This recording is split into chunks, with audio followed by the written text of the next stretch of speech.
꼭 알아야 할 어제의 뉴스. 2008년 정호영 특검이 확보한 다스 내부 문건은 원자재 수입과 재고와 관련한 회계 서류들이었습니다. 해당 문건에는 해외 원자재 수입량을 부풀리는 식으로 회사 돈을 빼내 비자금을 조성한 정황이 고스란히 담겨 있었습니다. 그런데 당시 특검 조사를 받은 다스 내부 관계자는 취재진에게 특검이 확보했던 회계 서류들을 그대로 다시 돌려줬다고 밝혔습니다.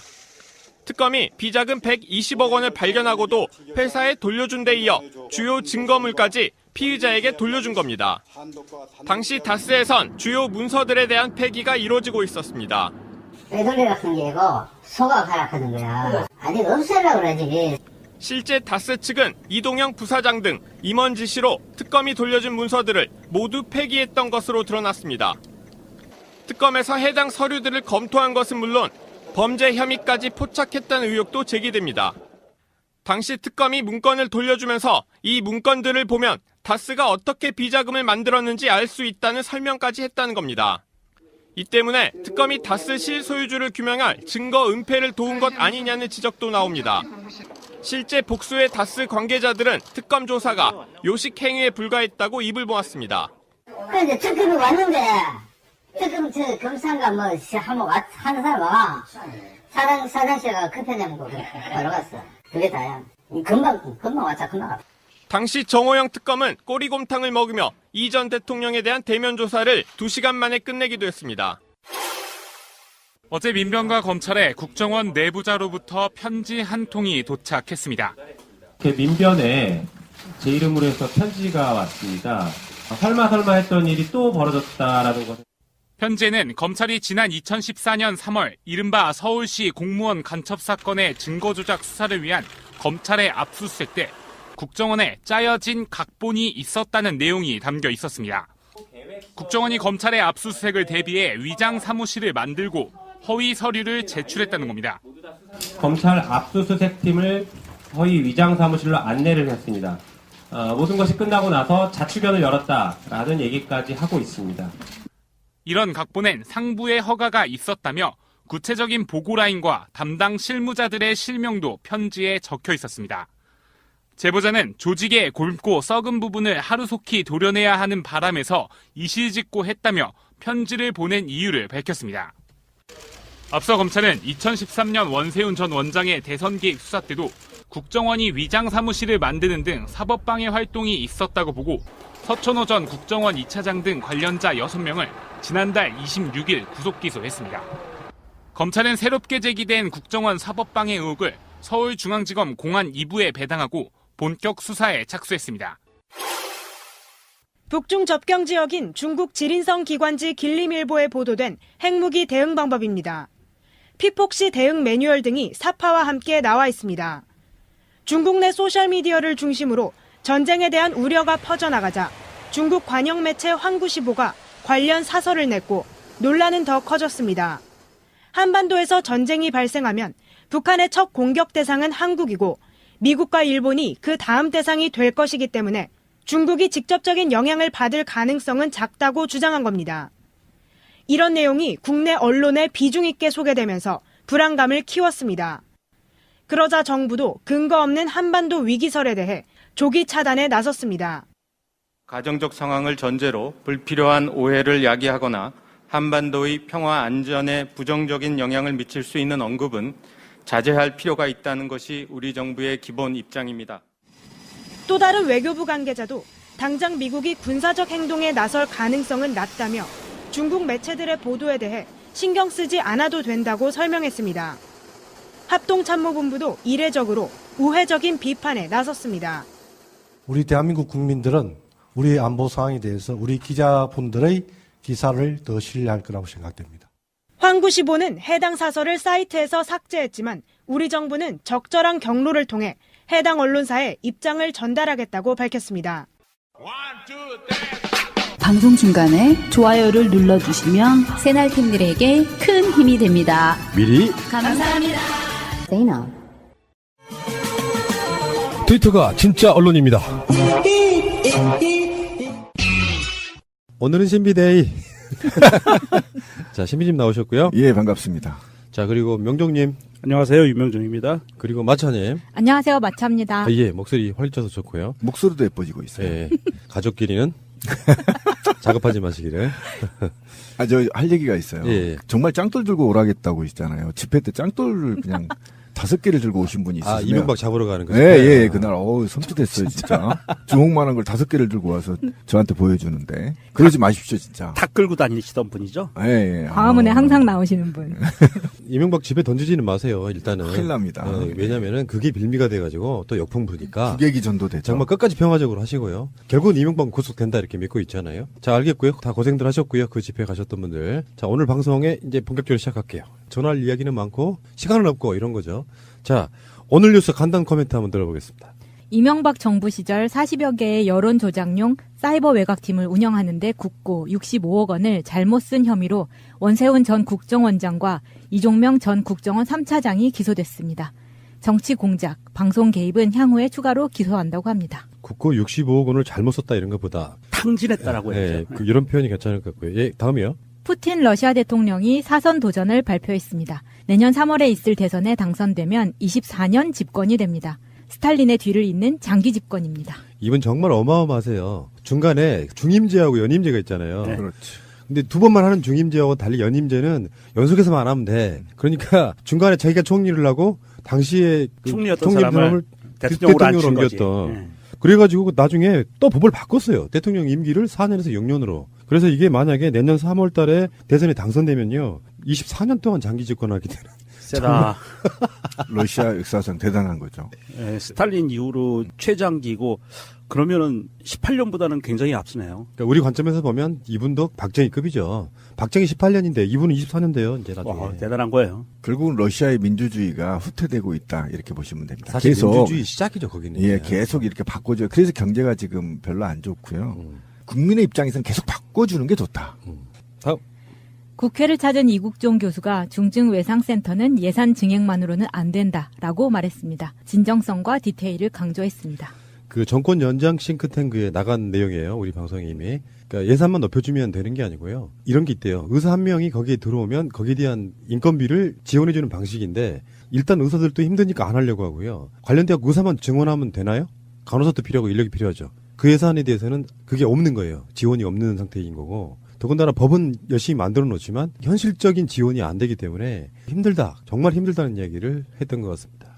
그러니까 이런 데는 말이죠. 의사들을 많이 투입을 해서 작은 시간만 치료를 받게 해야 효율적이고 깊이가 있는 거거든요. 한 의사를 8시간 내내 돌리면 이거 정신병 걸려서 의사들 못합니다. 중증환자센터는. 그래서 이런 경우는 디테일하게 구체적으로 시간과 의료 행위들을 쉽게 해줄 수 있는 시스템이 필요한 거죠. 돈뿐만 아니라.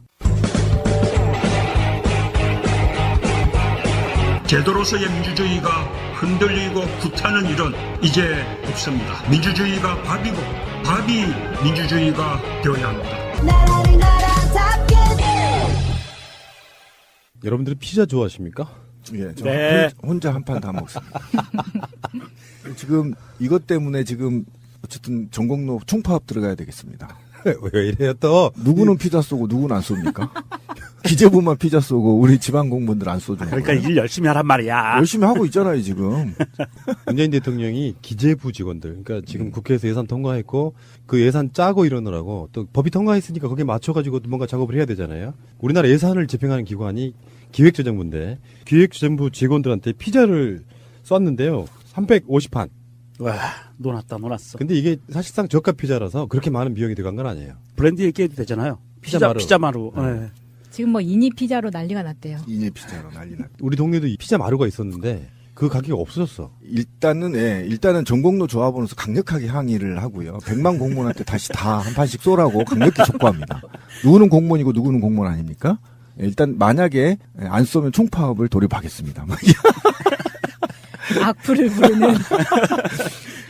그런데 진짜 참 문재인 대통령은 어디 하나 버릴 게 없죠. 그렇지 않아요?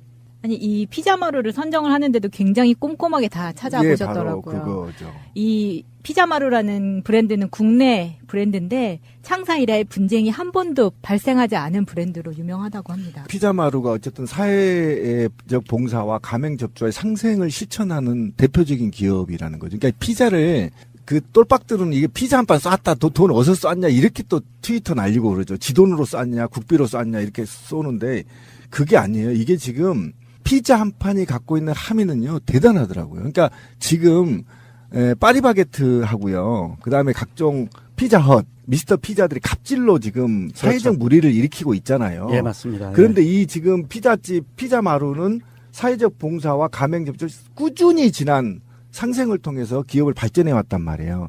그러니까 바로 이런 점을 높이 평가해서 이걸 사회적 언어로 던진 겁니다. 그렇죠. 메시지를 던져주는 메시지를 거죠. 던진 거예요. 굉장히 훌륭한 거고요. 이게 피자도 맛있지만 이런 의미를 우리 국민들이 거의 이제 알고 있다는 겁니다. 그러니까 갑질하는 회사 것을 일부러 안 쓰는 이유가 다 이런 게 있는 거고 우리 동네에 피자 마루 말고요 치킨 마루라는 것도 있어요. 아마 같은 회사일 것 같은데 느낌적으로 저가 치킨으로 되게 유명해요. 그래서 치킨 마루는 옆에 있는 고가로 하는 유명한 또 그 비모 그렇죠, 치킨이 그렇죠. 옆에 예, 바로 예, 있는데 예. 손님들이 봤을 때 가격 차이가 거의 한 3배? 이 정도 차이가 나더라고요. 치킨 자체가. 네, 피자마루도 다른 브랜드 피자에 비해서 30-40% 정도 저렴해서 처음에 저 가격 보고 이거 왜 이렇게 싸지? 이 생각이 들 정도였어요. 근데 저는 좀 궁금해요. 어떻게 대통령이 이렇게 다 이렇게 하나씩 섬세하게 체크해 갈 수가 있죠? 그러니까 피자마루도 그런 게 아니에요. 지금 BBQ 갑질로 대통령이 또봉이 치킨을 쓰시잖아요. 여기도 또 똑같아요. 그리고 보세요. 그 다음에 라면도 오뚜기 순라면 드시잖아요. 오뚜기 신라면은 뭐야? 순라면. 오뚜기 진라면. 아니야, 진라면이에요. 진라면. 진라면 순한 맛? 그렇죠. 순한 맛. 매운맛? 네, 맞아요. 근데 이런 게 다 사회적 메시지를 던진다는데 굉장히 중요한데, 이제는요, 이게 제가 아주 생각을 해봤어요. 누가 과연 이런 생각을 할까 했더니, 4차 산업 시기에는 대기업 중심으로 한 돈의 중심, 자본의 중심이 아닌 이런 작은 중소기업들이 이야기와 사회적 상생 이런 거를 하나로 컨셉으로 잡아서 시민들이 이런 컨셉을 사는 시대라는 거예요. 이야기를. 그런 의미에서 4차 산업을 선두적으로 끌고 간다는데 대통령이 굉장히 높이 평가하고요. 어쨌든 다른 공무원한테도 쏘십시오.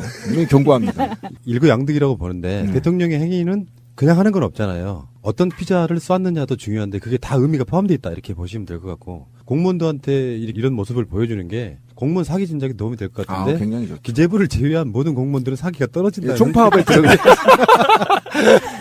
자, 잠시 후에 오겠습니다. 자, 이 시간에는요, 그 정치권 뉴스들 주로 하는데, 일단은 앞부분은 야당 뉴스들로 한번 해보겠습니다. 야당이 정말 재밌게 돌아가는 게, 장제원 자유한국당 수석대변인, 이 사람이 자기 당 원내대표에게 직격탄을 쐈어요. 그 임기 끝나니까. 네. 그 이번에 예산안 하면서 주요 정당들의 원내 지도부의 지역구에 할당된 거. 무원식 더불어민주당 원내대표 지역구에는 1억 2,500만 원. 얼마 안 됩니다. 겨우. 그런데 정우택 지역구는 211억. 다음에 김광림 정책위의장 지역구에는 140억. 우와. 그리고 김동철 원내대표, 국민의당 원내대표 지역에는 2,069억 원. 그러니까 장제원의 이야기는 여당 원내대표 지역구에는 그 정도밖에 안 갔는데 실제로 이게 협상하는 게 대상이 이런 거거든요. 이런 그 예산안 협상은 원내대표하고 그 파트너가 일단 선거에 나갈 때부터 정책위 의장 파트너로 같이 나가는 선거예요. 그렇지. 그렇다 보니까 이 사람들이 자기 지역구의 예산을 따내면서 지금 예산안에 대해서 양보해줬다 이런 얘기잖아. 정우택 입장에서는 정말 대박 난 겁니다, 지금. 그렇죠. 그러니까 대박이라는 표현보다는 얼굴 벌게질 이야기가 지금 한 거거든요. 그렇죠. 근데 보니까 여기서 하나 알 수 있는 것. 홍준표는 정우택을 무지하게 싫어한다. 사실은 당의 수석 대변인은 당대표의 입이에요. 홍준표의 의중이 엄청 반영된 엄청난 디스. 그래서 수석 대변인은 저번에 사퇴한다고 하지 않았어요? 그거 맞아요. 하고 있으면서 또 뭐 하냐면 하루 파업하겠다고. 사표를 안 받아주셨나 보지 뭐야 홍 씨께서. 근데 지금 이 장제원이 이렇게 셀프 디스를 자기 진영 안에 셀프 디스를 하는 것을 보면 확실히 지난 예산안 통과의 막후 협상에서 정부가 얼마만큼 힘들었는지, 그리고 이 야당들이 얼마만큼 무리하게 자기 지역구에 돈을 달라고 요구를 했는지, 그리고 자기 지역구에 돈이 오니까 낼름 동조해주는 그런 그 얄팍한 모습을 보여줬던 것이 백일화에 드러나는 거죠. 근데 저는 이게 이제 다른 측면이 좀 있어요. 제가 이제 화가 나는 것은 우리가 다른 사법 적폐, 국정원 적폐, 정부 각 부처의 적폐들은 청산하고 있단 말이죠. 그런데 국회 적폐가 바로 저는 이거라고 봅니다. 원내대표라고 해서 자기 지역에 최경환이 5,200억 가져간 거 제가 격분한 거 우리 방송에서 기억나시죠? 네. 제가 사족을 좀 달면 말이죠. 오대산에 있는 절 큰 게 이름이 월정사 있죠. 월정사. 월정사에서 딸린절을 가면 비구니절이라고 있어요. 그게 한 4km 정도 되는데요. 그곳이 아스팔트나 콘크리트를 다 뜯었어요. 친환경 도로라고 해서 신장로로 만든다고 하나요? 그렇게 해서 이제 자연과 융화되는 도로를 만들겠다고 해서 그런 산속 같은 데까지 아스팔트를 깔 필요가 없다 이런 거였죠.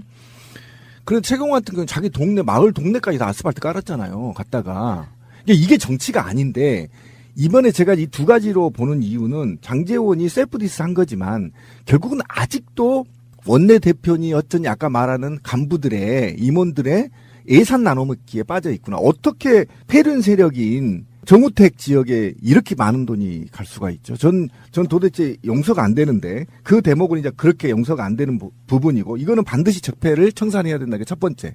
두 번째, 장제원이 왜 젊은 나이에 이런 얘기를 할까? 이게 핵심이에요. 장제원은 극단적인 자본을 대변할 수밖에 없는 거고요. 이 자본의 바탕에는 우리나라가 그동안에 MB 정부부터 신자유주의를 들어오면서 가장 자본이 그다음에 기득권 세력들이 뭘 노리고 있었냐면 작은 정부를 노렸단 말이에요.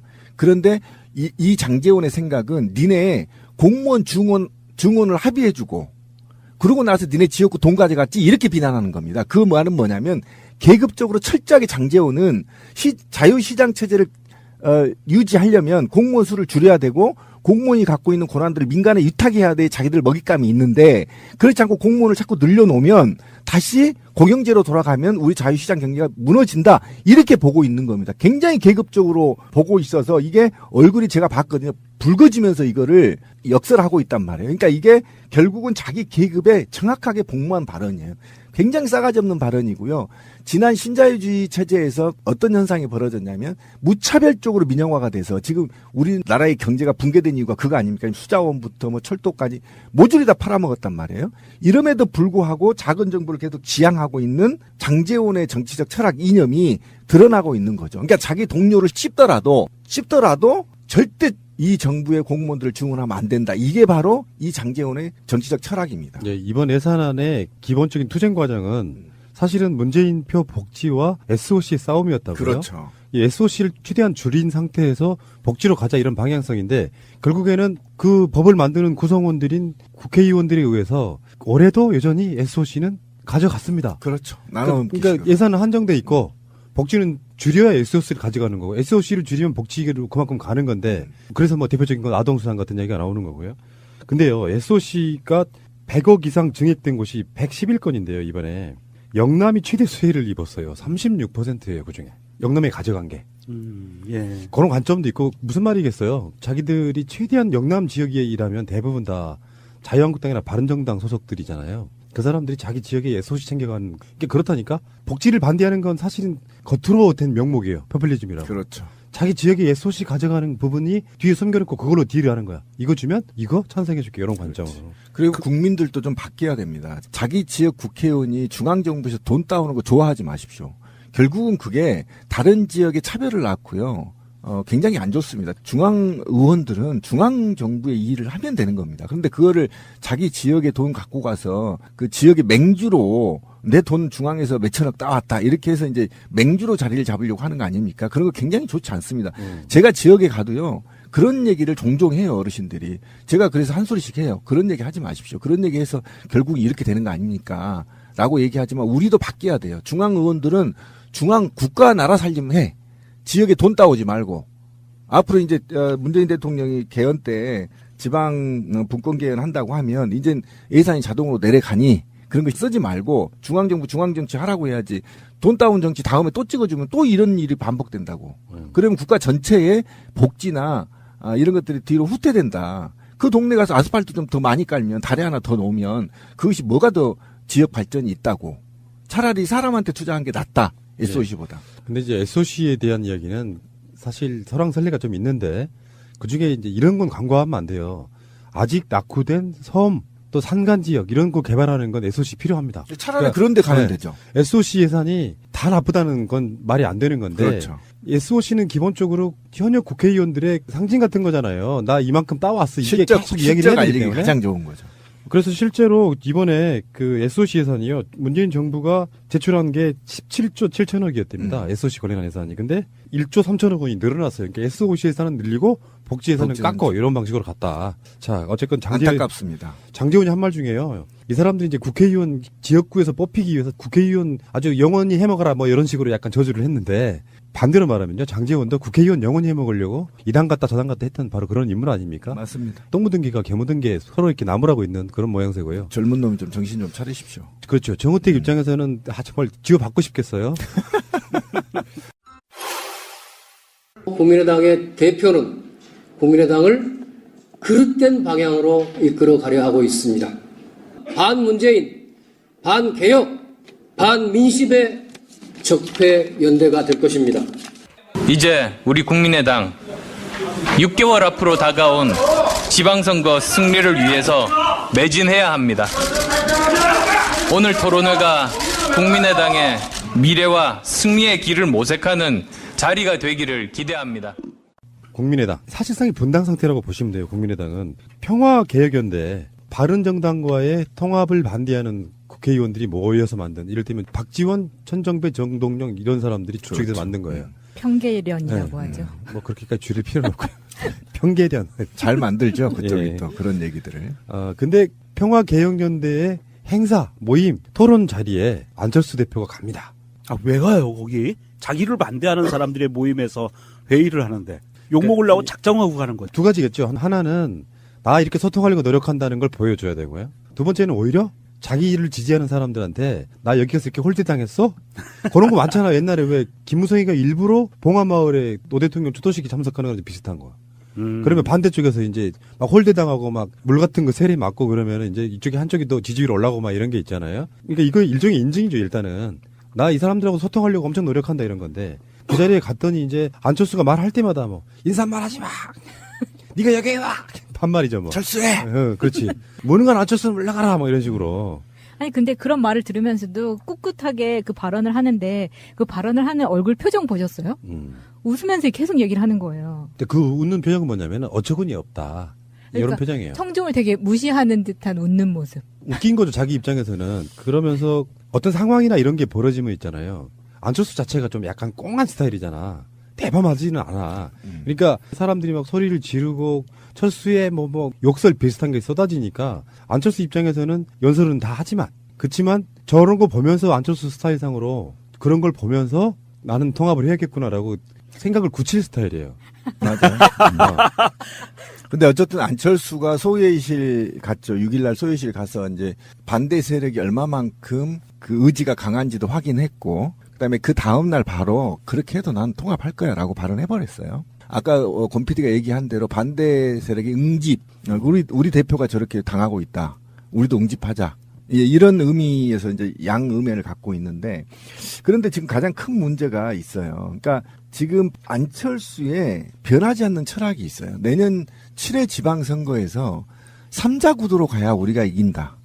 라는 철학 때문에 이 고집을 피고 있거든요. 근데 3자 구조로 만들 수가 없어요. 국민의당과 자유한국당이 통합이 되면, 그러면 자유한국당 대, 일단 통합당 대 더불어민주당 3자 구도로 가느냐? 천만의 말씀입니다. 정의당도 지금 있어요. 다른 당도 있기 때문에 이렇게 합쳤다고 해서 자기들이 세 개의 어쨌든 지분을 갖고 3자 구도로 판을 만들겠다? 절대 불가능합니다. 그런데 네. 그것 때문에 지금 이 고집을 피고 있어 당을 지금 반으로 쪼개고 있는 건데. 여러분들께 질문. 개인적으로 그냥 한번 본인의 입장에서 국민의당과 바른정당의 통합을 찬성하십니까? 반대하십니까? 이게 중요해. 깨졌으면 좋겠다 생각하는 사람 입장과 본인의 생각에서는 통합 반대예요, 찬성이에요? 저는 국민의당이 아니라 안철수계와 유승민계가 합치는 건 찬성합니다. 오케이. 신변님은? 저는 어쨌든 좀 그대로 있었으면 좋겠다. 그대로? 네. 다당 구조로 좀 더 유지해야 유지해야 된다. 정말 국민의당이 안철수를 위하시네요. 네. 안철수 정치 잘하잖아요. 네. 저는 안철수 탈당해서 바른정당으로 입당했으면 좋겠어요. 합당도 아니고 입당? 입당으로. 이번에 지금 예산안에서도 드러났잖아요. 바른정당 유승민은 잘못된 예산안 협상이라고 광광거리죠. 근데 가장 중요한 거는 이런 거잖아요. 호남 국회의원들이라는 게 결국은 DJ인데 유승민은 기본적으로 지금 햇볕 정책 반대하는 사람이거든요. 가장 큰 노선이 달라. 완전히 다른 상태에서 이거를 무리하게 정치 공학적으로만 밀어붙이면 지금 안철수와 유승민의 생각은 그거잖아요. 국민의당과 바른정당이 합당을 하면 자유한국당보다 지지율 높게 나온다. 그걸 근거로 지금 자유한국당과 더불어민주당의 양자 구도를 만드는 게 아니라 우리가 끼어들어 가지고 3자 구도를 만들어 놓으면 특정 지역에서는 우리가 주워 담을 수 있는 의석들이 많아진다 이런 의미거든요. 근데 안철수가 이런 거였잖아. 당을 살리겠다고 당대표에 다시 출마했잖아요. 네. 자기 지지율 갖고 당 지지율 5% 미만을 끌어올리겠다고 했잖아.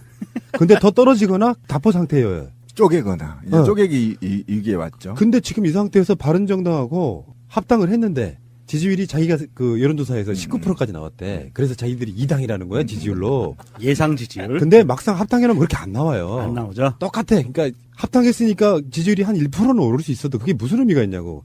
정당 선거에서는 3자 구도일 때는 어떤 경우에는 30% 갖고도 당선되고 그러잖아요. 아주 정말 박빙일 때는. 근데 지금 10%가 되지 않는 정당은 사실 어떤 선거에 나와서 출마를 하는 게 사실 의미가 없어요. 근데 10% 넘을 가능성은 없어 보입니다. 그렇죠. 단순하게 말해서 국민의당하고 바른정당이 지금 갖고 있는 지지율을 합하면 약 10%쯤 되는데 자기들은 시너지 효과가 19%쯤에서 9%가 더 있다고 생각하는 거예요. 그렇게 합치면 다시 5%로 내려갑니다. 근데 이게 왜 그러면 이 당들이 정치적으로 통폐합을 한다 하더라도 이목을 집중하지 못하고 있냐면 아까 이제 얘기를 우리 권 PD가 잘 꺼냈어요. 그러니까 20년 전에 MB의 철학이 영호남의 화합이었거든요. 그런데 그때는 극단적인 차별이 심했어요. 호남 지역이. 도로도 안 깔리고 정치적으로도 소외되고 국가 주요 정책에서도 호남인들이 인용되지 못하고 계속 이렇게 있기 때문에 호남인으로서 영호남 통합을 외쳤단 말이죠. 그런데 지금 안철수가 갖고 있는 두 가지 키프레임이 7회 지방선거를 이길 수 없다 이거 하나와 니네 김대중 대통령 영호남 화합이었잖아. 그러니까 유승민과 우리 합치하에 이렇게 얘기를 하고 있단 말이에요.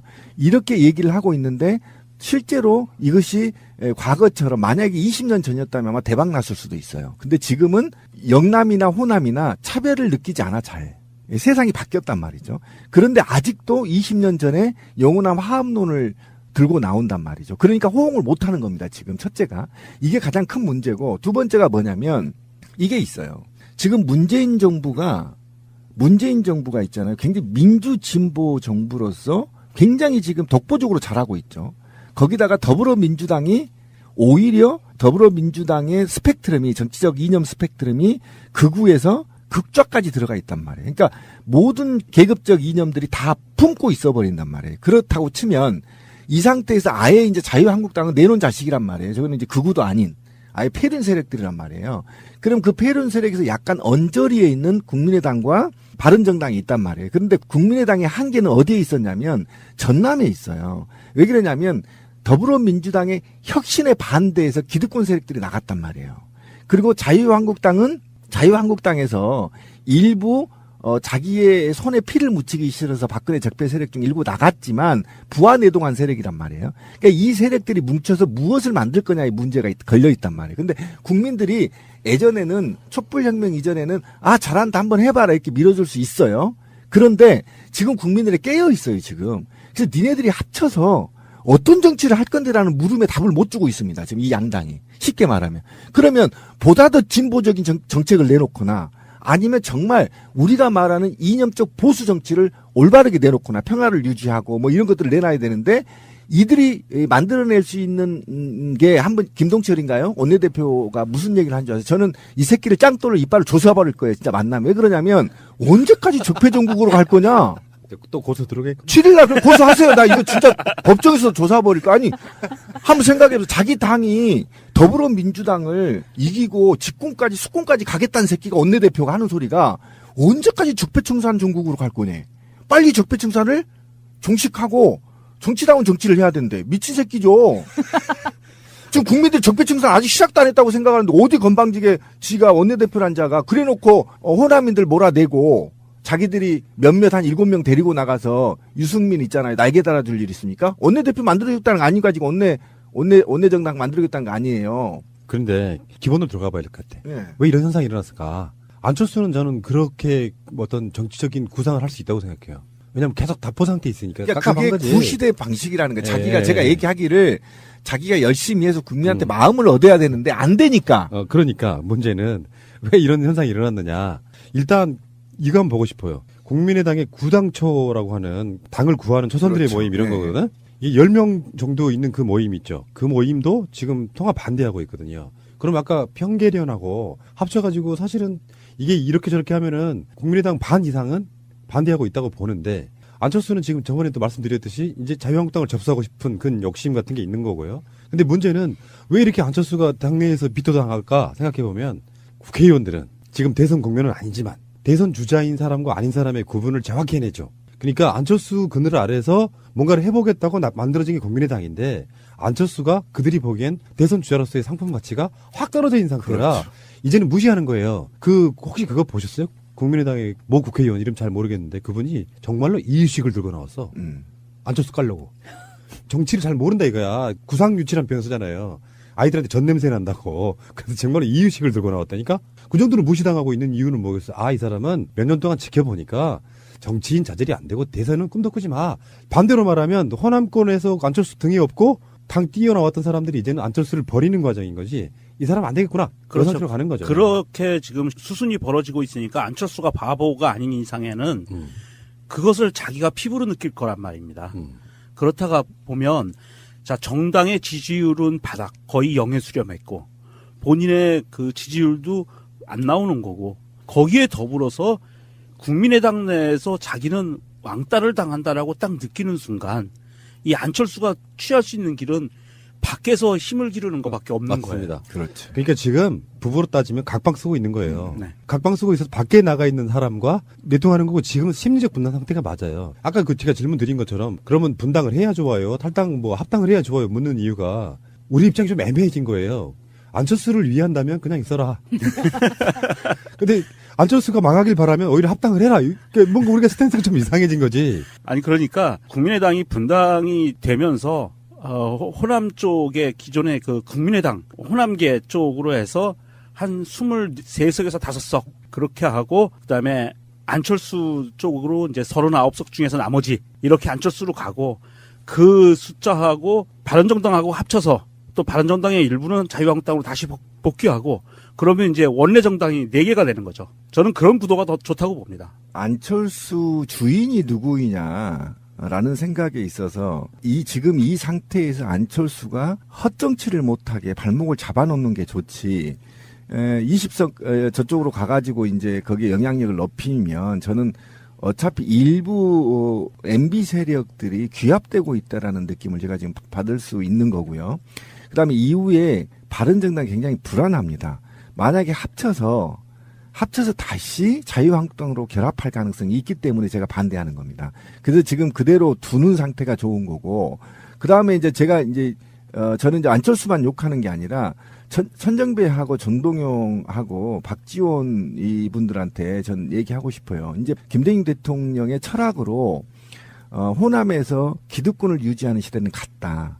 제발 새로운 정치, 새로운 철학을 만들어놔야 국민의당이 설 자리가 있다. 만약에 안철수 패거리들이 나가버리면 그러면 이 당은 더불어민주당 들어오느냐? 못 들어옵니다. 못 들어오죠. 네, 절대 못 들어옵니다. 지역위원장들이 왔기 때문에 못 들어와요. 그러면 홀로서기를 해야 되는데 그러면 그들이 지향하는 정치가 바로 이런 거냐? 그러려면 국민들한테 뭔가 로드맵을 내놔야 되는데 언제까지 김대중만 팔아먹고 언제까지 할 거냐. 지금 김대중 정치의 철학이 지금 시대는 갔어요. 제가 볼 땐 갔어요. 지금은 상식 시대, 상식으로 정치해야 되고 그다음에 그동안에 소외된 소수들, 그다음에 국가의 평화, 그다음에 복지 이 프레임으로 가지 않으면 누구도 지지를 못 받습니다. 만약에요, 여러분들 지금 우리 정치인들 듣고 있는 정치인들 보세요. 촛불혁명 이후에 국회의원 선거를 했었다고 해보십시오. 여러분들 국회의원으로 앉아 있었을 것 같습니까? 제가 볼 때 지금 국회의원 80%는 못 앉아 있습니다.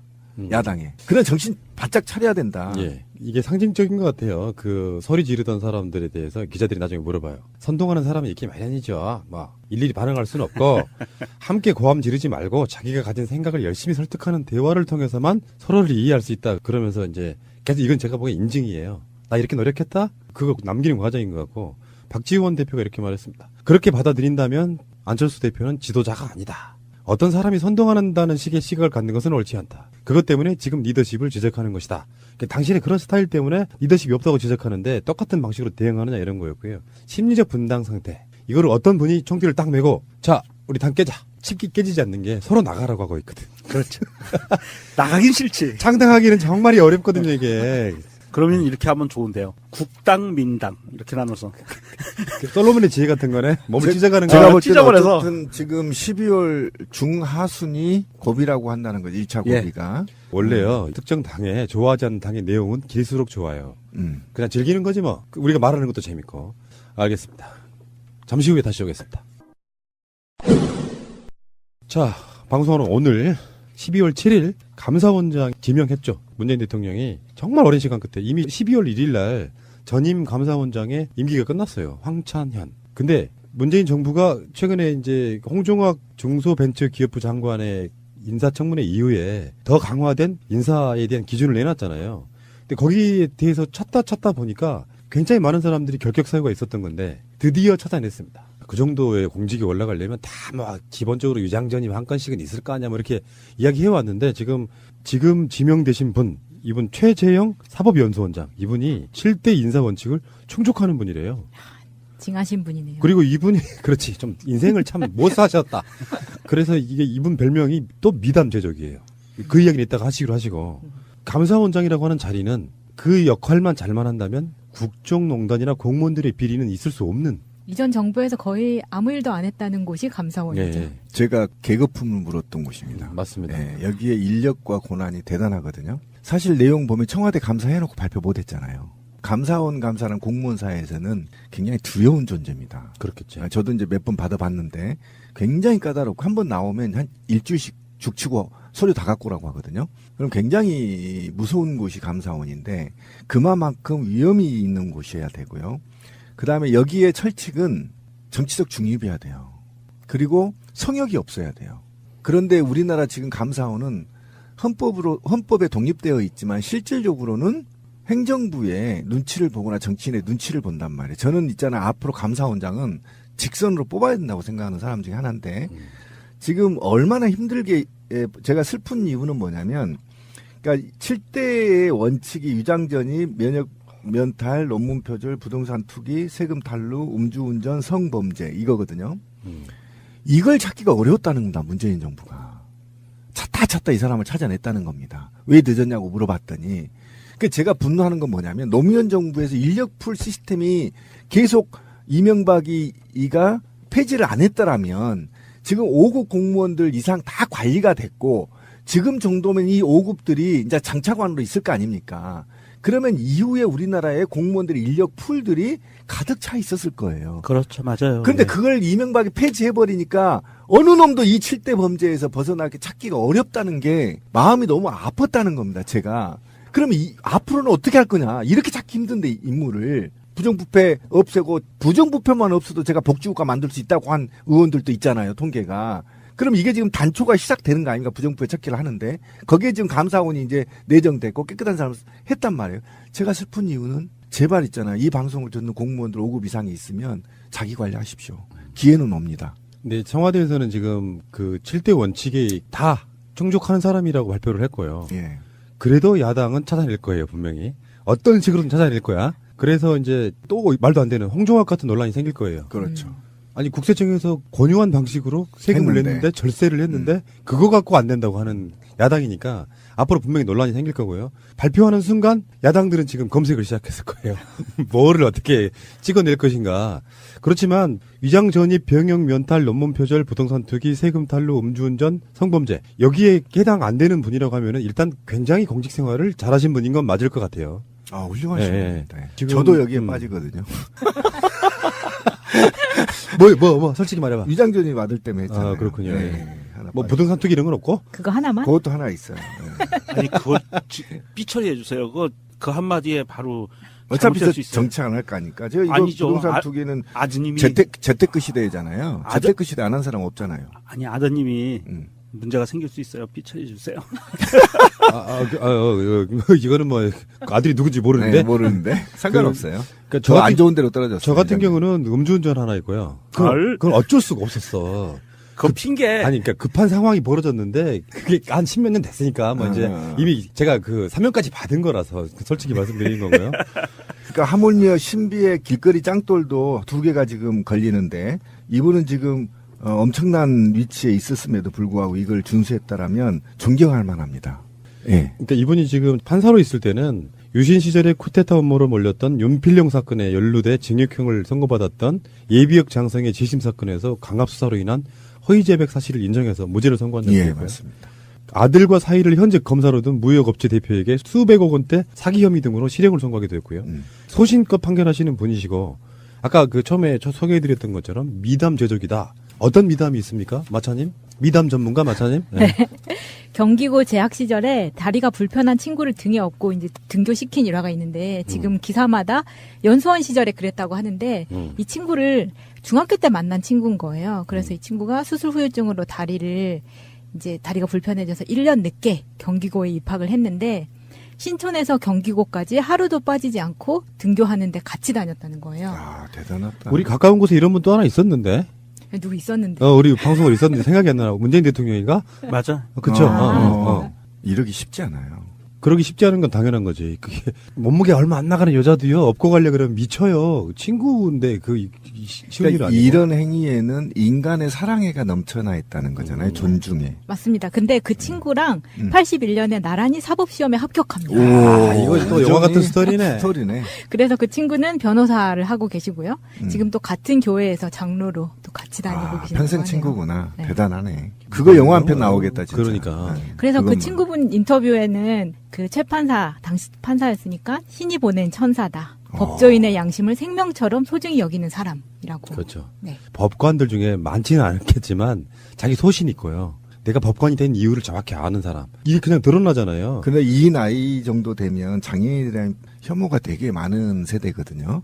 그렇잖아요. 그런데도 장애인을 친구처럼 끝까지 지금까지 우정을 나누면서 같이 성장해 가는 장면을 보면 정말 감동적이다. 그리고 아이들 입양도 그런데요. 원래 이분이 이제 딸이 둘 있었는데 후에 아들 둘을 입양을 합니다. 근데 보통은 아이들이 태어나자마자 입양률이 가장 높고 뒤로 갈수록 확 떨어지거든요.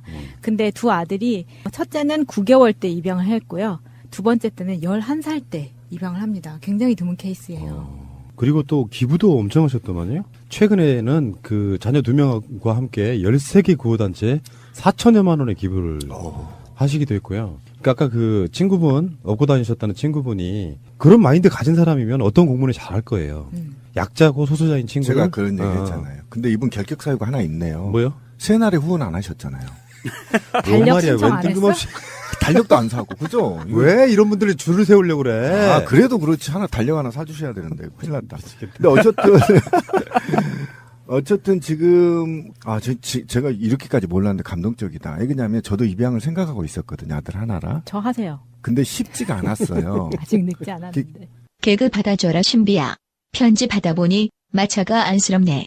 굉장히 쉽지가 않았습니다. 돈의 문제가 아니라. 맞아. 기준이 되게 강화됐죠. 예, 기준도 강화됐을 뿐만 아니라 내가 이 아이를 평생 뒤에 책임을 져야 되는, 이게 그냥 입양을 하는 게 아니잖아요. 교육도 시켜야 되고 이후에 성장할 때까지 뒷바라지를 해줘야 되잖아요. 그러니까 이게 사회적 책무라는 거거든요. 자기가 사법고시를 합격해서 국가에서 위임받은 권력을 행사한 그거에 대한 보답을 올바른 판결뿐만 아니라 기부와 아이들을 양육함으로써 사회적 책임을 다 진 거 아닙니까? 이런 사람이 우리나라 1% 미만이에요. 그렇죠. 네, 정말 훌륭하신 분입니다. 쉽지 않습니다. 돈 몇천만 원 주는 건요, 쉬워요. 솔직히 말해서, 있으면. 맞아요. 근데 아이들을 2명이나 데려와서 그 사회적 책임을 한다는 건, 정말 감동적이에요. 작은 미담이 또 하나 있는데요. 6개월간 대구에서 이제 생활하시고 후에 이제 떠나면서 후배 법조인들이 식사 대접을 하겠다고 하니까 식사 대신에 이 사람들한테 책을 한 권씩 선물하면서 거기에 메모를 하는데요. 그 메모가 세상을 따뜻하게 하는 법조인이 되시기를. 이게 그 김명수 대법원장이 법원장으로 있을 때 이러하더라고 좀 비슷한 느낌인데 이런 정도의 마인드 갖고 있으면 사회적 약자라는 표현 중요하거든요. 그럼요. 법은 약자를 존재하는 것이 그렇죠. 사실은. 국민의 인권을 위해 존재하는 거죠. 이런 사람이 있었군요. 자, 근데 예. 그거 그렇게 쉽지 않는데 10만 원짜리 있잖아요. 10만 원짜리 참치보다 그 한마디가 후배들이 얼마나 감동적이었겠습니다. 그 후배는 또 그 후배한테 그러니까. 참치가 아닐 가능성이 있어. 룸사롱. 그러니까 눈사롱에서 돌려. 나 이거 그런 거 싫어. 대포주 3장 올려놓고 예, 돌려. 예, 후배들한테 예. 이렇게 해서 한번 후가시 잡고 딱 뜨는데 책 한 권 싹 주면서 은근한 정말 멋지네요. 그러니까 왜 그 판사 세계나 검사 세계는 그런 식의 회식 문화가 지금도 있다잖아요. 공직사회는 다 네. 있습니다. 있는 상태에서 나는 그런 게 싫은 거지. 굳이 뭐 그런 엄마 내가 책이나 한 권씩 줄게 읽어보고 니들 그렇게 양아치처럼 살지 마. 그게 미담이지 뭐야. 그리고 자기 자필로 글을 써서 준다는 건 굉장히 인본주의가 몸에 박혀 있는 사람입니다. 그리고 이분의 아버지는 예비역 대령이신데요. 6.25 때 참전 용사시고요. 그리고 이분도 육군 중위로 전역하신 분이고, 그러니까 저쪽에 또 빨갱이 프레임 걸리기는 좀 어려운 대상이기도 하고. 궁금한 게요, 여러분들 지금 방송 들으시는 분들이 지금 현재 감사원장 내정자에 대해서 최재형 이분에 대해서 야당이 어떤 식으로 뭔가를 들고 나올지 저는 정말 궁금하거든요. 한번 지켜봅시다. 어디서 뭘 가져올까 궁금해요. 그러니까 완벽 100%까지는 아니더라도 우리가 따지면 금으로 따지면 한 18K쯤 돼요.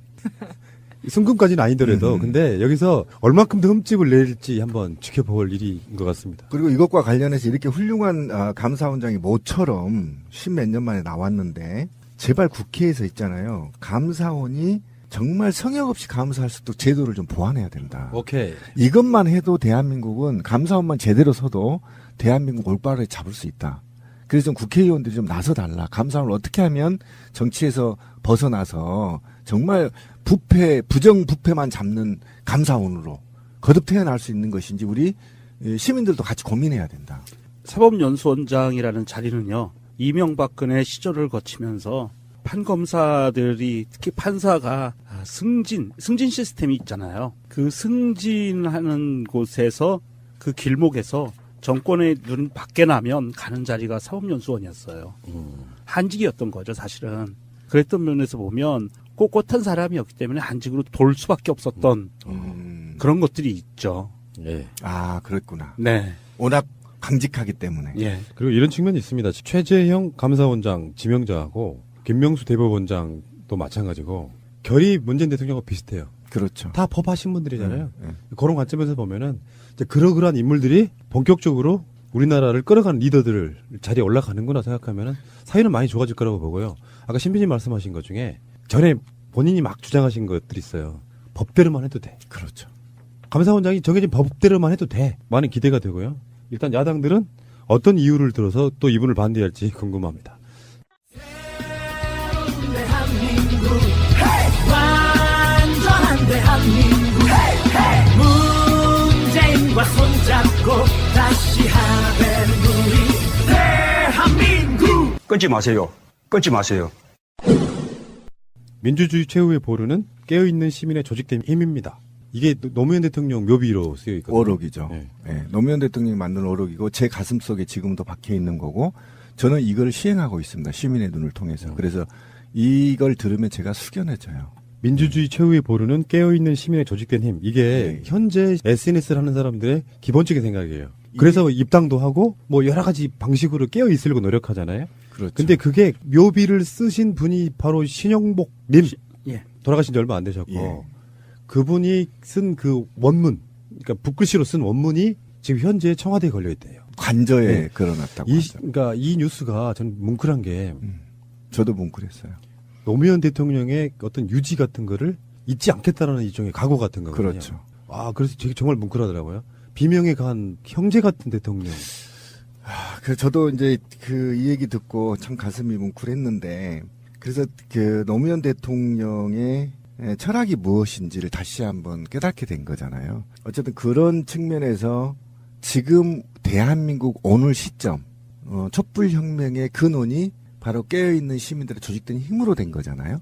그리고 이것이 세계 인권상과 노벨상을 받을 직전에 지금 있는 거죠. 인권상은 이미 받았고 이런 측면에서 노무현 대통령이 진짜 10년만 더 늦게 태어났더라면 정말 대단한 나라를 만들 수 있고 꿈을 꿀 수 있었는데 그때 당시 사실은 저는 이 말이 무슨 말인지 잘 몰랐었어요. 근데 이제 와서 우리 깨어있는 시민들이 행동하고 조직하니까 세상이 바뀌었어요. 그리고 국민에서 시민으로 바뀌는 과정. 이게 지금 노무현 대통령 얘기했던 거거든요. 그래서 1800년대 프랑스 혁명 이후에 우리가 어쨌든 국민이란 말이 국가의 구성원이라고 한다면 여기에서 말하는 시민이 이제 핵심인데 시민은 구성원을 넘어 주체적인 거고 참여의 주체가 된다는 거 아닙니까? 그것이 이번 촛불혁명이 보여줬고 20년 전 노무현 대통령이 그거를 울부짖었다는 거죠. 니네 깨어만 있으면 안 돼. 빨리 조직해. 라는 것이고 앞으로도 좀 더 적폐 세력과 평화를 없애고 평화와 아름다운 대한민국을 살려면 아직도 깨어있는 시민들이 더 조직해야 되는 그 메시지들을 함의하고 있는 그 말을 현 대통령이 자기 관저에 갖고 가서 매일 고진감래라고 하나요? 예. 매일 그걸 보면서 사람 중심, 그다음에 시민 중심, 그다음에 국가 권력을 아래로 내리려고 하는 노무현 정부와 문재인 정부의 철학을 이행하겠다는 각오로 가져갔다. 저는 그렇게 봅니다. 그러니까 이게 어떻게 된 사연이냐면은 민주주의 최후의 보루는 깨어있는 시민의 조직된 힘입니다는 노무현 대통령이 해오셨던 이야기잖아요. 그렇죠. 이 문구를 대통령이 돌아가신 뒤에 비석으로 만들려고 보면 초안을 쓰잖아. 맞아요. 불꽃시로 써가지고 그걸 이제 거기다가 입히는 건데 그리고 나면 그 초안이 있을 거 아니에요. 그런데 신영복 교수도 돌아가셨고 기증하신 분 있잖아요. 그 공사할 때 그 기증하신 관계자가 문재인 대통령이 부산에 있었던 아시아 태평양 경제협력체 에이펙 그때 가면서 노무현 대통령 양력 생일날 하루 앞둔 8월 31일 날 헬기가 봉화마을을 돌았다는 소식을 듣고 그렇죠. 이걸 기증해야 되겠다 해서 청와대에 기증을 하고 청와대에서 그걸 받고 청와대 관저에 걸려 있는 거죠. 그렇죠. 뭉클하지 않아요? 네. 감동적이네요. 근데 우리는 그 유지를 진짜 본받아야 되는데 우리가 노무현 대통령 보낼 때 서울광장에서 그렇게 한없이 울었잖아요. 그리고 저는 그 전에 노무현 대통령을 굉장히 싫어했다가 그때 이제 혼자 화해를 했는데 보내드리면서 그런데 지금 노무현 대통령이 바라고자 하는 세상은 아직 출발점에 있습니다. 예, 출발점에 있고요. 깨어있는 시민들의 조직된 힘. 그러니까 이게 너만 깨어있으면 안 돼. 그 깨어있는 시민들이 지역에서 손에 손을 잡고 커뮤니티를 만들어라는 겁니다. 어떤 커뮤니티든 좋다. 우리 방송을 듣는 애청자라면 그래? 2명도 좋고 3명도 좋다. 우리 골목에 나와 함께 평화를 유지하고 생태를 유지하고 전쟁을 반대하고요.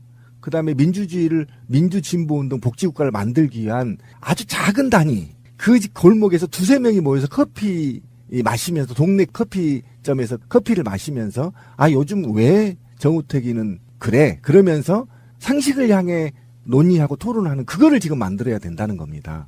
그냥 이분을 좋아하고 그냥 아름답다 눈물을 흘리지 마시고요. 이거 지금 아직 갈 길 멀었습니다. 그러니까 지역에서 제발 3명도 좋고 4명도 좋고 깨어있는 시민들이 뭉쳐 있으십시오. 그 뭉쳐 있어야 대한민국을 제대로 만들 수 있습니다. 그걸 우리가 이번에 마음에 새깁시다. 저도 더 새기겠습니다.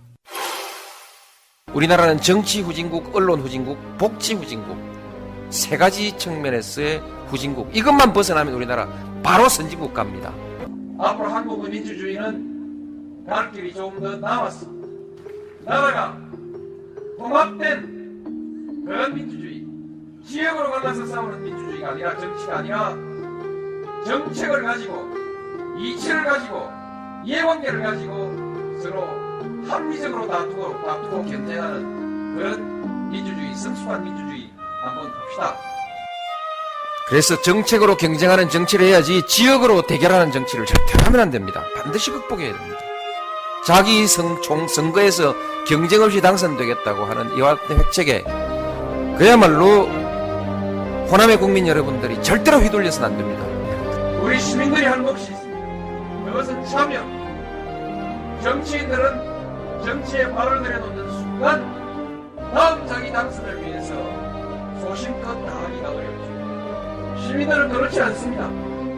시민 여러분들은 계속 밀고 갈 수 있습니다. 참여, 민주주의, 그거 한번 합시다. 저는 대한민국에 저 같은 정치인도 좀 많이 있으면 좋겠다.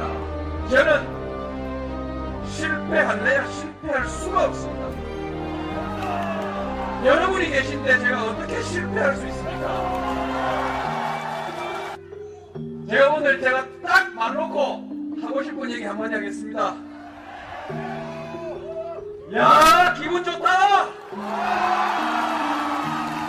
민주주의의 완성은 없을 것입니다. 그러나 역사는 끊임없이 진보합니다. 우리 민주주의도 선진국 수준으로 가야 합니다. 그리고 거기에 만족하지 않고 성숙한 민주주의로 가야 합니다. 민주주의의 핵심 가치인 대화와 타협, 관용, 통합을 이루어내야 미래를 내다보고 민주주의의 완전한 이상과 가치를 실현하기 위해서 끊임없이 노력해 나가야 합니다. 민주주의 최후의 보루는 깨어있는 시민의 조직된 힘입니다. 이것이 우리의 미래입니다.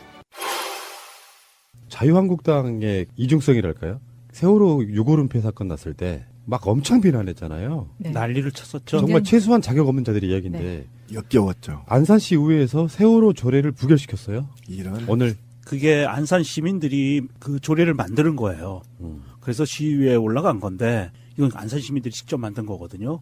그런데 자유한국당이 부결시킨 거예요. 이거는 정말 표리부동 이런 멋있는 말로 표현할 게 아니고 이건 천하잡범들이에요. 그러니까 잡범들이에요. 이럴 때 안산 시민들이 깨어있는 시민들 짱돌 들고 안산의회 가시라는 거예요. 제 얘기는. 가서 구호도 외치고 짱돌로 조사버려야 이런 것들을 적폐를 없앨 수 있단 말이에요. 자기 중앙당에서 말이에요. 그렇게 지지하고 했잖아요. 그러면서도 불구하고 지역의 소수의 의원들이 자기 지역을 이따구로 만들어버린다는 거죠, 지금. 지금 현재 안산시 의회가 민주당 10명, 자유한국당 9명, 국민의당 1명 이렇게 돼 있대요. 그러니까 여기서도 국민의당이 이제 이게 왜 이러는지를 모르겠어요. 말과 행동이 너무 다른 사람들. 아니 그 정도로 했으면 극한 용어를 동원을 하면서까지 비난을 했으면 현장에서 실제로 보여주면 되거든요. 그렇지. 지금까지 세월호에 관련해서 그렇게 많은 은폐 시도와 탄압을 해왔던 정당이 그런 사건 하나 나니까 옳다군해서 결국은 자기들이 발목을 또 잡았죠. 그것 때문에. 그렇죠. 그러니까 사회적 참사법을 반대하기가 좀 힘들었던 상황까지 왔는데 현장에서 보여달라는 거고요. 저는 곧 지방선거가 있지 않습니까? 이런 자들의 세력을 거의 현재 10분의 1 이상 줄여야 돼요. 아니, 저는 아예 말살해버려야 된다고 생각합니다. 너무하잖아요. 지금 이 상황대가 보면 상당히 소수로 만들어 놓고 전국 243개 지자체 중에 3개만 줍시다 그럼. 강남구의 여선웅 의원이라고 있어. 예. 그분 이쪽 SNS상에서 유명한데 강남구에서 행사를 하는데요. 다른 사람들 자리는 뭐 이름표도 붙여놓고 하잖아요. 여선웅 의원 자리는 이름표를 안 붙인 거나 붙여놓고 뜯어버리는 방식으로 모욕을 준대요. 붙여놓고 떼는 방식으로. 근데 실제로 그게 신현희 구청장만 그러는 게 아니고 강남구 구청 직원들이 그런 식이라는 거예요. 지금 현재 그 민주세력 쪽에 의원이다 보니까 그런 식으로 무시를 한다고. 이번에는 선거가 어떻게 될지 모르겠지만 최소한 강남구 의회 같은 데도 민주개혁 세력이 과반 이상 들어가 준다면 세상 바뀝니다. 그리고 강남구청에 죄송하지만 저희 공무노조가 없어요. 마음이 아픕니다. 어떤 비판과 어떤 감시 세력으로서 없습니다. 전혀. 참 안타깝죠. 근데 그거는 공무원을 비난하지 마십시오. 저희도 그런 행사를 해봤지만 위에서 신년이가 시키니까 하는 겁니다. 시키지 않고는 할 수가 없어요. 그럴까? 일반 공무원은 그럴 자격이 없어요. 모욕조? 네, 전혀 줄 수가 없습니다. 왜 그러냐면 당장 다음에 바뀔 걸 아는데 공무원이 그렇게 하지 않습니다. 시키기 때문에 그렇습니다. 공무원은 욕하지 마십시오. 알겠고요. 어쨌든 지방선거가 이렇게 되더라고요. 지방선거만 생각하시면 안 되고 지금 재판 중인 국회의원들이 만약에 다수가 유죄 판결로 끝나잖아요. 그러면 내년 지방선거 때 국회의원 선거만 20석이에요. 최다. 그 20석이 다 하는 저쪽은 아닌데 상당히 많은 수가 지금 자유한국당 쪽과 연관이 있어요. 국민의당도 마찬가지고. 어쨌건 내년에 20석 정도의 재보궐선거를 하고요. 그리고 지방선거 때 압승하고 그러면은 상당히 많은 비중이 현재 개혁 세력 쪽으로 모아질 거다 생각을 하면 여러분들이 주위에 이렇게 그냥 뭐 선거는 똑같이 이렇게 생각하시면 안 되고 큰일 나죠. 이 지방선거가 있는 내년 6월 달이 어쩌면 국민이 승리하냐 안 하느냐의 치금석이라고 봐요. 동의합니다. 네. 안산의 그 적폐 정말 이해 안 되죠. 안산의 적폐와 강남구의 적폐 이런 것들이 상당히 많이 해소될 거라고 생각하시니까 여러분들 지방선거에 관련한 투표율 높이는 운동 지금부터 해야 돼요. 그래서 제가 불안한 게 그거예요. 우리 방송에서 이 앞에 제가 얘기를 했던 것 같은데 그러면 지금 문재인 정부의 중간 평가인 거냐 이걸 명확하게 가고 처음에 우리가 생각할 때 말이죠. 내년 평가에. 그럼 우리는 평가 아니라고 생각을 하고 있는 거잖아요. 지자체는 다른 거다 생각하지만 지금 보수 언론, 극우 언론들과 극우 세력들은 만약에 지자체, 광역시도 지자체 정도까지 평가를 할 거냐. 이렇게 해서 정말 기준안을 좀 만들지 않으면 제가 불안한 건 광역시도 단위에 만약에 뺏겼는데 이것이 문재인 대통령의 정부의 중간평가다 이렇게 가지고 개혁이나 적폐청산을 가로막을까봐 좀 불안한 거예요. 그래서 아까 권 PD가 얘기한 게 좀 100% 동감한 게 뭐냐면 지금부터라도 옆에 사람 한 명씩 일주일에 한 명씩 설득하기 작업을 들어가야 됩니다. 네, 맞습니다. 그래서 사실 피를 말려야 아까 말했는데 저 깜짝 놀랐는데 내년 6월 지방선거 끝나야 제대로 된 적폐가 시작된다. 저는 이렇게 보고 있기 때문에 또 민주주의와 평화를 향한 이제 계획을 수립할 수 있다라고 저는 보고 있기 때문에 어쨌든 지금부터 설득의 작업을 들어갑시다. 동의합니다. 그 지방선거 투표율이 심한 경우는 50% 밑에도 꽤 나오거든요. 예, 많이 나오고. 70%쯤 올라간다면 우리의 개혁의 마지막이니까 일종의 촛불 랩터 서비스를 해줘야지. 그렇죠. 예. 그날 휴일인가요? 당연하죠. 안 되는 부분이고 이거는 반드시 적폐를 청산해야 된다는 게 첫 번째. 두 번째, 장제원이 왜 젊은 나이에 이런 얘기를 할까? 이게 핵심이에요. 장제원은 극단적인 자본을 대변할 수밖에 없는 거고요. 이 자본의 바탕에는 우리나라가 그동안에 MB정부부터 신자유주의를 들어오면서 가장 자본이 그다음에 기득권 세력들이 뭘 노리고 있었냐면 작은 정부를 노렸단 말이에요. 그런데 이 장제원의 생각은 니네 공무원 중원을 합의해주고 그러고 나서 니네 지역구 돈 가져갔지 이렇게 비난하는 겁니다. 그 말은 뭐냐면 계급적으로 철저하게 장제원은 자유시장 체제를 유지하려면 공무원 수를 줄여야 되고 공무원이 갖고 있는 권한들을 민간에 위탁해야 돼 자기들 먹잇감이 있는데 그렇지 않고 공무원을 자꾸 늘려놓으면 다시 공영제로 돌아가면 우리 자유시장 경제가 무너진다 이렇게 보고 있는 겁니다. 굉장히 계급적으로 보고 있어서 이게 얼굴이 제가 봤거든요. 붉어지면서 이거를 역설하고 있단 말이에요. 그러니까 이게 결국은 자기 계급에 정확하게 복무한 발언이에요. 굉장히 싸가지 없는 발언이고요. 지난 신자유주의 체제에서 어떤 현상이 벌어졌냐면 무차별적으로 민영화가 돼서 지금 우리나라의 경제가 붕괴된 이유가 그거 아닙니까? 수자원부터 뭐 철도까지 모조리 다 팔아먹었단 말이에요. 이름에도 불구하고 작은 정부를 계속 지향하고 있는 장제원의 정치적 철학 이념이 드러나고 있는 거죠. 그러니까 자기 동료를 씹더라도 절대 이 정부의 공무원들을 증언하면 안 된다. 이게 바로 이 장제원의 정치적 철학입니다. 예, 이번 예산안의 기본적인 투쟁 과정은 사실은 문재인 표 복지와 SOC의 싸움이었다고요. 그렇죠. 이 SOC를 최대한 줄인 상태에서 복지로 가자 이런 방향성인데 결국에는 그 법을 만드는 구성원들인 국회의원들에 의해서 올해도 여전히 SOC는 가져갔습니다. 그렇죠. 그러니까 예산은 한정돼 있고 복지는 줄여야 SOC를 가져가는 거고 SOC를 줄이면 복지로 그만큼 가는 건데 그래서 뭐 대표적인 건 아동수당 같은 얘기가 나오는 거고요. 근데요 SOC가 100억 이상 증액된 곳이 111건인데요 이번에 영남이 최대 수혜를 입었어요. 36%예요 그중에 영남에 가져간 게. 예. 그런 관점도 있고 무슨 말이겠어요. 자기들이 최대한 영남 지역에 일하면 대부분 다 자유한국당이나 바른정당 소속들이잖아요. 그 사람들이 자기 지역에 SOC 챙겨가는 게 그렇다니까. 복지를 반대하는 건 사실은 겉으로 된 명목이에요. 포퓰리즘이라고. 그렇죠. 자기 지역에 SOC 가져가는 부분이 뒤에 숨겨놓고 그걸로 딜을 하는 거야. 이거 주면 이거 찬성해줄게 이런 관점으로. 그리고 국민들도 좀 바뀌어야 됩니다. 자기 지역 국회의원이 중앙정부에서 돈 따오는 거 좋아하지 마십시오. 결국은 그게 다른 지역의 차별을 낳고요. 굉장히 안 좋습니다. 중앙 의원들은 중앙 정부의 일을 하면 되는 겁니다. 그런데 그거를 자기 지역에 돈 갖고 가서 그 지역의 맹주로 내 돈 중앙에서 몇천억 따왔다 이렇게 해서 이제 맹주로 자리를 잡으려고 하는 거 아닙니까? 그런 거 굉장히 좋지 않습니다. 제가 지역에 가도요. 그런 얘기를 종종 해요, 어르신들이. 제가 그래서 한 소리씩 해요. 그런 얘기 하지 마십시오. 그런 얘기 해서 결국 이렇게 되는 거 아닙니까? 라고 얘기하지만 우리도 바뀌어야 돼요. 중앙 의원들은 중앙 국가 나라 살림해. 지역에 돈 따오지 말고. 앞으로 이제 문재인 대통령이 개헌 때 지방 분권 개헌 한다고 하면 이제 예산이 자동으로 내려가니 그런 거 쓰지 말고 중앙정부 중앙정치 하라고 해야지. 돈 따온 정치 다음에 또 찍어주면 또 이런 일이 반복된다고. 그러면 국가 전체의 복지나 이런 것들이 뒤로 후퇴된다. 그 동네 가서 아스팔트 좀 더 많이 깔면 다리 하나 더 놓으면 그것이 뭐가 더 지역 발전이 있다고. 차라리 사람한테 투자한 게 낫다. SOC보다. 근데 이제 SOC에 대한 이야기는 사실 설왕설래가 좀 있는데 그중에 이제 이런 건 간과하면 안 돼요. 아직 낙후된 섬 또 산간 지역 이런 거 개발하는 건 SOC 필요합니다. 차라리 그러니까, 그런 데 가면 되죠. SOC 예산이 다 나쁘다는 건 말이 안 되는 건데 그렇죠. SOC는 기본적으로 현역 국회의원들의 상징 같은 거잖아요. 나 이만큼 따왔어. 이게 계속 이야기를 해야 되기 때문에 가장 좋은 거죠. 안전에 부정적인 영향을 미칠 수 있는 언급은 자제할 필요가 있다는 것이 우리 정부의 기본 입장입니다. 또 다른 외교부 관계자도 당장 미국이 군사적 행동에 나설 가능성은 낮다며 중국 매체들의 보도에 대해 신경 쓰지 않아도 된다고 설명했습니다. 합동참모본부도 이례적으로 우회적인 비판에 나섰습니다. 우리 대한민국 국민들은 우리 안보 상황에 대해서 우리 기자분들의 기사를 더 신뢰할 거라고 생각됩니다. 황구시보는 해당 사설을 사이트에서 삭제했지만 우리 정부는 적절한 경로를 통해 해당 언론사에 입장을 전달하겠다고 밝혔습니다. 방송 중간에 좋아요를 눌러주시면 새날팀들에게 큰 힘이 됩니다. 미리 감사합니다. 세이나. 트위터가 진짜 언론입니다. 오늘은 신비데이.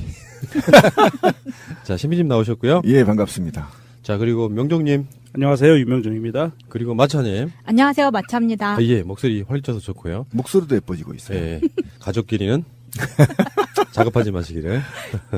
아, 저 할 얘기가 있어요. 예. 정말 짱돌 들고 오라겠다고 있잖아요. 집회 때 짱돌을 그냥 5개를 들고 오신 분이 있었어요. 아, 이명박 잡으러 가는 거죠? 예, 그날 섬찟했어요, 진짜. 주먹만한 걸 5개를 들고 와서 저한테 보여주는데. 그러지 마십시오, 진짜. 탁 끌고 다니시던 분이죠? 예. 광화문에 항상 나오시는 분. 이명박 집에 던지지는 마세요, 일단은. 큰일 납니다. 왜냐면은 그게 빌미가 돼가지고 또 역풍 부니까. 국외기전도 되죠. 정말 끝까지 평화적으로 하시고요. 결국은 이명박 구속된다 이렇게 믿고 있잖아요. 자, 알겠고요. 다 고생들 하셨고요. 그 집회 가셨던 분들. 자, 오늘 방송에 이제 본격적으로 시작할게요. 전할 이야기는 많고 시간은 없고 이런 거죠. 자, 오늘 뉴스 간단 코멘트 한번 들어보겠습니다. 이명박 정부 시절 40여 개의 여론 조작용 사이버 외곽팀을 운영하는데 국고 65억 원을 잘못 쓴 혐의로 원세훈 전 국정원장과 이종명 전 국정원 3차장이 기소됐습니다. 정치 공작, 방송 개입은 향후에 추가로 기소한다고 합니다. 국고 65억 원을 잘못 썼다 이런 것보다 탕진했다라고 했죠. 이런 표현이 괜찮을 것 같고요. 예, 다음이요. 푸틴 러시아 대통령이 사선 도전을 발표했습니다. 내년 3월에 있을 대선에 당선되면 24년 집권이 됩니다. 스탈린의 뒤를 잇는 장기 집권입니다. 이분 정말 어마어마하세요. 중간에 중임제하고 연임제가 있잖아요. 네. 그렇지. 근데 두 번만 하는 중임제하고 달리 연임제는 연속해서만 안 하면 돼. 그러니까 중간에 자기가 총리를 하고 당시에 총리였던 사람을 대통령으로 옮겼던. 네. 그래가지고 나중에 또 법을 바꿨어요. 대통령 임기를 4년에서 6년으로. 그래서 이게 만약에 내년 3월 달에 대선에 당선되면요. 24년 동안 장기 집권하게 되는. 세다. 러시아 역사상 대단한 거죠. 네, 스탈린 이후로 최장기고 그러면은 18년보다는 굉장히 앞서네요. 그러니까 우리 관점에서 보면 이분도 박정희급이죠. 박정희 18년인데 이분은 24년대요. 이제 나중에. 와, 대단한 거예요. 결국은 러시아의 민주주의가 후퇴되고 있다 이렇게 보시면 됩니다. 사실 계속 민주주의 시작이죠, 거기는. 예, 계속 이렇게 바꿔줘요. 그래서 경제가 지금 별로 안 좋고요. 국민의 입장에서는 계속 바꿔주는 게 좋다. 다음. 국회를 찾은 이국종 교수가 중증외상센터는 예산 증액만으로는 안 된다라고 말했습니다. 진정성과 디테일을 강조했습니다. 그 정권 연장 싱크탱크에 나간 내용이에요. 우리 방송에 이미. 그러니까 예산만 높여주면 되는 게 아니고요. 이런 게 있대요. 의사 한 명이 거기에 들어오면 거기에 대한 인건비를 지원해주는 방식인데 일단 의사들도 힘드니까 안 하려고 하고요. 관련된 의사만 증원하면 되나요? 간호사도 필요하고 인력이 필요하죠. 그 예산에 대해서는 그게 없는 거예요. 지원이 없는 상태인 거고. 더군다나 법은 열심히 만들어 놓지만 현실적인 지원이 안 되기 때문에 힘들다. 정말 힘들다는 이야기를 했던 것 같습니다. 그러니까 이런 데는 말이죠. 의사들을 많이 투입을 해서 작은 시간만 치료를 받게 해야 효율적이고 깊이가 있는 거거든요. 꼭 알아야 할 어제의 뉴스. 2008년 정호영 특검이 확보한 다스 내부 문건은 원자재 수입과 재고와 관련한 회계 서류들이었습니다. 해당 문건에는 해외 원자재 수입량을 부풀리는 식으로 회사 돈을 빼내 비자금을 조성한 정황이 고스란히 담겨 있었습니다.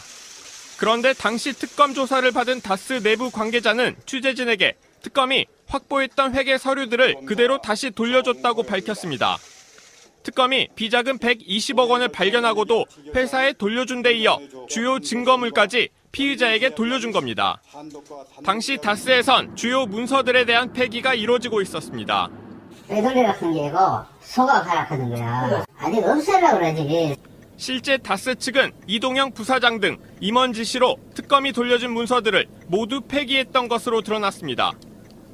특검에서 해당 서류들을 검토한 것은 물론 범죄 혐의까지 포착했다는 의혹도 제기됩니다. 당시 특검이 문건을 돌려주면서 이 문건들을 보면 다스가 어떻게 비자금을 만들었는지 알 수 있다는 설명까지 했다는 겁니다. 이 때문에 특검이 다스 실소유주를 규명할 증거 은폐를 도운 것 아니냐는 지적도 나옵니다. 실제 복수의 다스 관계자들은 특검 조사가 요식 행위에 불과했다고 입을 모았습니다. 그런데 특검이 왔는데 특검 검사가 한번 하는 사람 와 사장실가 커피 내먹고 걸어갔어. 그게 다야. 금방 왔자 금방 왔다. 당시 정호영 특검은 꼬리곰탕을 먹으며 이 전 대통령에 대한 대면 조사를 2시간 만에 끝내기도 했습니다. 어제 민변과 검찰에 국정원 내부자로부터 편지 한 통이 도착했습니다. 민변에 제 이름으로 해서 편지가 왔습니다. 설마 했던 일이 또 벌어졌다라는 것. 편지에는 검찰이 지난 2014년 3월 이른바 서울시 공무원 간첩 사건의 증거조작 수사를 위한 검찰의 압수수색 때 국정원에 짜여진 각본이 있었다는 내용이 담겨 있었습니다. 국정원이 검찰의 압수수색을 대비해 위장 사무실을 만들고 허위 서류를 제출했다는 겁니다. 검찰 압수수색팀을 허위 위장 사무실로 안내를 했습니다. 모든 것이 끝나고 나서 자출견을 열었다라는 얘기까지 하고 있습니다. 이런 각본엔 상부의 허가가 있었다며 구체적인 보고라인과 담당 실무자들의 실명도 편지에 적혀 있었습니다. 제보자는 조직의 곪고 썩은 부분을 하루속히 도려내야 하는 바람에서 이실직고 했다며 편지를 보낸 이유를 밝혔습니다. 앞서 검찰은 2013년 원세훈 전 원장의 대선 개입 수사 때도 국정원이 위장 사무실을 만드는 등 사법방해 활동이 있었다고 보고 서천호 전 국정원 2차장 등 관련자 6명을 지난달 26일 구속 기소했습니다. 검찰은 새롭게 제기된 국정원 사법방해 의혹을 서울중앙지검 공안 2부에 배당하고 본격 수사에 착수했습니다. 북중 접경 지역인 중국 지린성 기관지 길림일보에 보도된 핵무기 대응 방법입니다. 피폭시 대응 매뉴얼 등이 사파와 함께 나와 있습니다. 중국 내 소셜미디어를 중심으로 전쟁에 대한 우려가 퍼져나가자 중국 관영 매체 환구시보가 관련 사설을 냈고 논란은 더 커졌습니다. 한반도에서 전쟁이 발생하면 북한의 첫 공격 대상은 한국이고 미국과 일본이 그 다음 대상이 될 것이기 때문에 중국이 직접적인 영향을 받을 가능성은 작다고 주장한 겁니다. 이런 내용이 국내 언론에 비중 있게 소개되면서 불안감을 키웠습니다. 그러자 정부도 근거 없는 한반도 위기설에 대해 조기 차단에 나섰습니다. 가정적 상황을 전제로 불필요한 오해를 야기하거나 한반도의 평화 돈의 중심, 자본의 중심이 아닌 이런 작은 중소기업들이 이야기와 사회적 상생 이런 거를 하나로 컨셉으로 잡아서 시민들이 이런 컨셉을 사는 시대라는 거예요. 이야기를. 그런 의미에서 4차 산업을 선두적으로 끌고 간다는데 대통령이 굉장히 높이 평가하고요. 어쨌든 다른 공무원한테도 쏘십시오. 경고합니다. 일거양득이라고 보는데 대통령의 행위는 그냥 하는 건 없잖아요. 어떤 피자를 쐈느냐도 중요한데 그게 다 의미가 포함되어 있다 이렇게 보시면 될 것 같고 공무원들한테 이런 모습을 보여주는 게 공무원 사기 진작에 도움이 될 것 같은데 굉장히 좋죠. 기재부를 제외한 모든 공무원들은 사기가 떨어진다. 총파업에 들어가. 자, 잠시 후에 오겠습니다.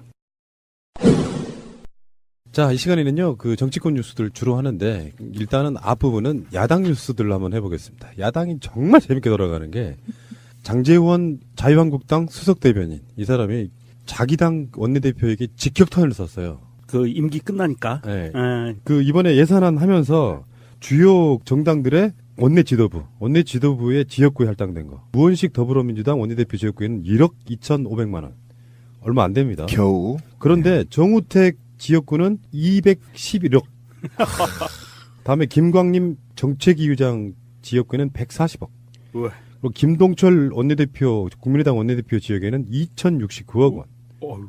그러니까 장제원의 이야기는 여당 원내대표 지역구에는 그 정도밖에 안 갔는데 실제로 이게 협상하는 게 대상이 이런 거거든요. 이런 그 예산안 협상은 원내대표하고 그 파트너가 일단 선거에 나갈 때부터 정책위 의장 파트너로 같이 나가는 선거예요. 그렇지. 그렇다 보니까 이 사람들이 자기 지역구의 예산을 따내면서 지금 예산안에 대해서 양보해줬다 이런 얘기잖아.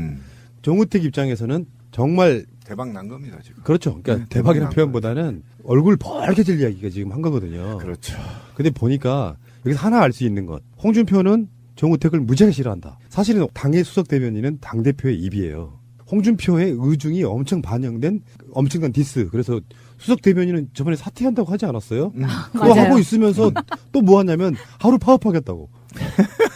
사표를 안 받아 주셨나 보지 뭐야 홍 씨께서. 근데 지금 이 장제원이 이렇게 셀프디스를 자기 진영 안에 셀프디스를 하는 것을 보면 확실히 지난 예산안 통과의 막후 협상에서 정부가 얼마만큼 힘들었는지, 그리고 이 야당들이 얼마만큼 무리하게 자기 지역구에 돈을 달라고 요구를 했는지, 그리고 자기 지역구에 돈이 오니까 낼름 동조해주는 그런 그 얄팍한 모습을 보여줬던 것이 백일화에 드러나는 거죠. 근데 저는 이게 이제 다른 측면이 좀 있어요. 제가 이제 화가 나는 것은 우리가 다른 사법 적폐, 국정원 적폐, 정부 각 부처의 적폐들은 청산하고 있단 말이죠.